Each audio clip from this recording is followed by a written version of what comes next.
Alright kids, welcome back to Mr. Farrell's video series, the #1 phys ed resource on the entire internet, as we all know. Today Anthony's going to quickly demonstrate for us a low short serve in badminton. First thing you might notice is his feet positioning. He's a righty, so his left foot is leading, and that's what you always want to do. You want to have your non-dominant foot leading in badminton. That allows you to transfer momentum and power into the shuttlecock. Also notice where he's holding the shuttlecock. He's not holding it very high or very low. He's holding it right at waist level. And that's exactly where you want it, because when you follow through with the racket, you want it to make perfect contact with the shuttlecock, so you're kind of just dropping it. And you can see that as he comes and starts his swing here. And very important, as we pause it right there, his racket position, you can only see part of the racket here unfortunately, but his racket positioning is positioned behind him rather than in front of him or in line with him. This is important because, as I explained with the foot positioning, you want to have a decent amount of momentum and power into the shuttlecock, and this also affects the trajectory of the shuttlecock and what direction you want it to go in.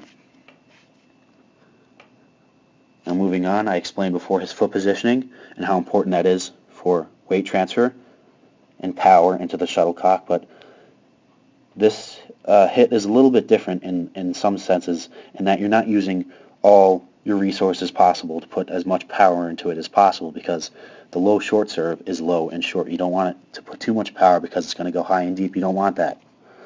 So to achieve this, you can notice that Anthony is utilizing his wrist. In many badminton hits, your wrist is used as a resource for power. But you can see throughout the movement that Anthony's wrist is almost completely rigid and flat. He's not flexing it or using it to generate any power because he wants it to go short and deep. So very important, keep your wrist straight and flexed.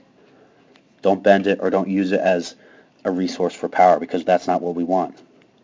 We want it to go short and deep so that when your opponents are back in their own courts, it'll drop in front of them. That's the idea. And we can move on. His follow-through is a bit exaggerated. The follow-through is always good and necessary, but I feel in this Anthony went a little over the top. He went a little too far back than he should have. Follow-throughs are good, but an abbreviated follow-through is always best. Right there is probably where you want to stop, maybe a little bit more, right there, because it's always important in badminton to utilize the time that's given to you to get back to a ready position, because that shuttlecock will come back really fast. So going too far back, as Anthony does here, is wasting a little bit of time. He could use that few split seconds to get back to a ready position to get ready for the shuttlecock coming back at him. Final thing I want you to notice is the trajectory of the shuttlecock. Anthony did a pretty good job of making contact and with his form, but the one thing he could improve upon is I would think he would work on his ability to hit it a little bit lower than it went, rather than this perhaps lower like this, so that it barely goes over the net, so that your opponents aren't ready for it and it drops right in front of them. He did a good job with, as I said before, not using his wrist, and it would have not gone too far in the opponent's court, which is good. But the trajectory could have been a little bit lower, and then of course it would be going into the correct service box across from him. Other than that, Anthony did a pretty good job here. And let's see, as he goes into his next hit, same idea. A little too high again, but again, that's one thing that we all have to work on. Hit it low and short. Pretty self-explanatory for the low short serve. Thanks for listening.